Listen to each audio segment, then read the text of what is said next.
devait adopter une langue africaine comme langue officielle. Au Rwanda, c'est le Kinyarwanda. Au Burundi, c'est le Kirundi. En Tanzanie, c'est le Kiswahili. Même en Afrique du Sud, l'hymne national est libellé, je crois, en 3 langues. Et notre hymne national, c'est en français. Un français auquel les gens ne comprennent rien. C'est ainsi que dans nos écoles primaires, on chante, on chante courant. Que nous léguons à notre poste risqué pour toujours. À l'école, si on chante à notre poste risque, alors dans les campagnes, qu'est-ce qu'on chante? Même dans les écoles secondaires, il y a des professeurs de français et des préfets. Au lieu de dire recommençons, il y a là une faute. Non, on laisse passer. L'hymne national devrait être libellé en une langue congolaise. On pourrait par exemple mettre certains couplets en Kiswahili, d'autres en Chiluba, d'autres en Kikongo et d'autres en Lingala, pour nous permettre de faire des efforts pour connaître ça. Allons vers la monnaie. La monnaie. Sa monnaie est les francs congolais. Les francs congolais.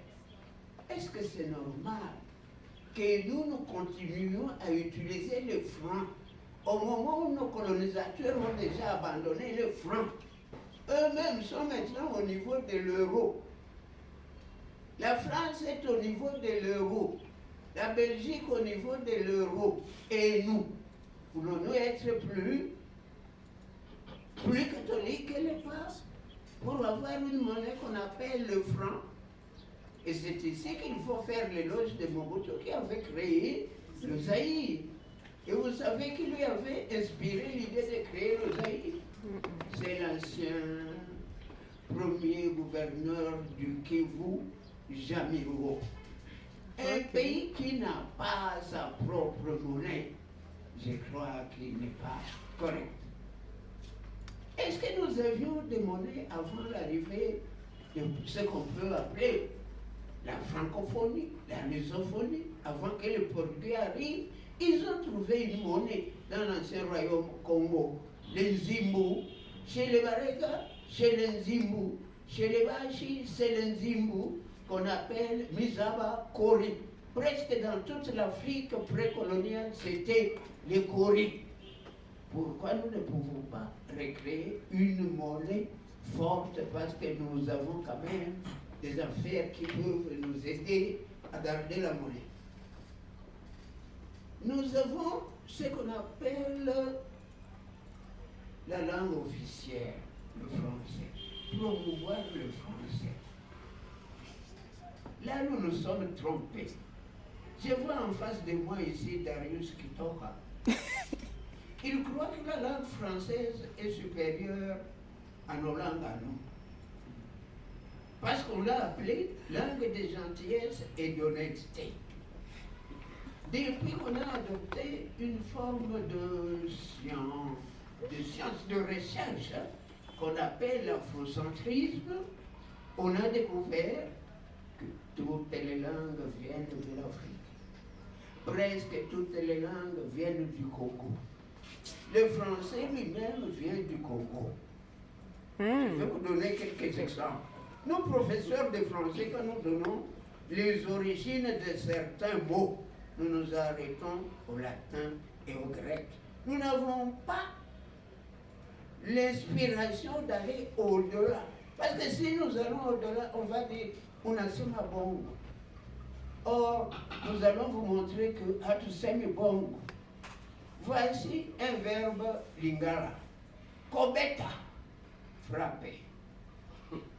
Devient en français battre. Et devient en lingala, non, en anglais, to beat. Ici sur le lac, vous avez quelque chose qu'on appelle bateau. Il dérive du lingala, bateau. Il dérive du kilega, bateau. il dérive du machi Boiro. On peut continuer comme ça. Nous avons beaucoup de mots.